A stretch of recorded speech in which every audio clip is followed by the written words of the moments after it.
Hi guys, welcome to my channel. Today நம்ம இந்த வீடியோவில் என்ன பார்க்க போகிறோம் அப்படின்னா ஈஸியாக எப்படி பருப்பு குழம்பு செய்கிறது அப்படின்னு சொல்லிட்டு பார்க்க போகிறோம். வாங்க வீடியோக்குள்ளே போகலாம். ஃபஸ்ட்டு வந்துட்டு 1 டம்ளர் துவரம் பருப்பு வந்து எடுத்துக்கோங்க. அதை குக்கரில் போட்டுட்டு 1 டம்ளர் துவரம் பருப்புக்கு 2 டம்ளர் தண்ணி வந்துட்டு ஊற்றிக்கோங்க.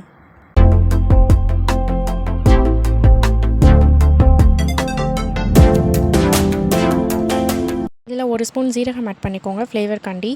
அடுத்து ஒரு தக்காளி வந்துட்டு குட்டி குட்டியாக கட் பண்ணி அதையும் ஆட் பண்ணிக்கோங்க. இது எல்லாத்தையும் போட்டுட்டு லிட் போட்டு மூடி வச்சுருங்க.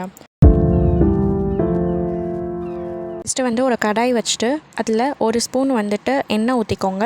எண்ணெய் நல்லா சூடானதுக்கப்புறம் 1/2 ஸ்பூன் வந்துட்டு கடுகு ஆட் பண்ணிக்கோங்க. கடுகு நல்லா பொரிஞ்சக்கப்புறம் கருவேப்பிலை ஆட் பண்ணிக்கோங்க. அதுக்கப்புறம் காஞ்ச மிளகாய் வந்துட்டு ஒரு 4 ஆட் பண்ணி ஒரு மிக்ஸ் கொடுத்துக்கோங்க.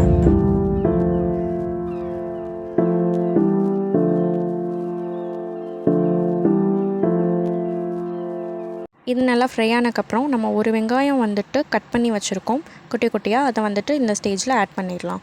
இது நல்லா கோல்டன் ப்ரௌன் ஆகிற வரைக்கும் வெயிட் பண்ணலாம்.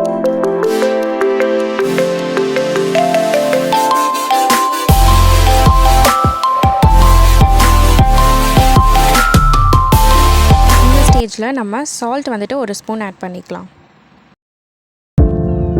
வெங்காயம் நல்லா பொன்னிறமாக ஆனதுக்கப்புறம் நம்ம ஏற்கனவே துவரம் பருப்பு வேக வச்சிடணும்ல, அதை எடுத்து இதில் ஆட் பண்ணிடலாம். அவ்வளோதான்.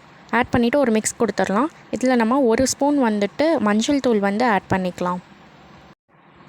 மஞ்சள் தூள் ஆட் பண்ணிவிட்டு இதையும் நல்லா வந்து கலந்து விட்டுடலாம்.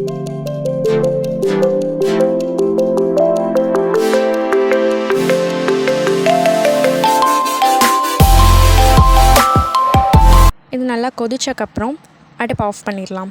அவ்வளோதான், சுவையான பருப்பு குழம்பு ரெடி. நீங்களும் வீட்டில் ட்ரை பண்ணி பாருங்கள். தேங்க்ஸ் ஃபார் வாட்சிங். பாய்.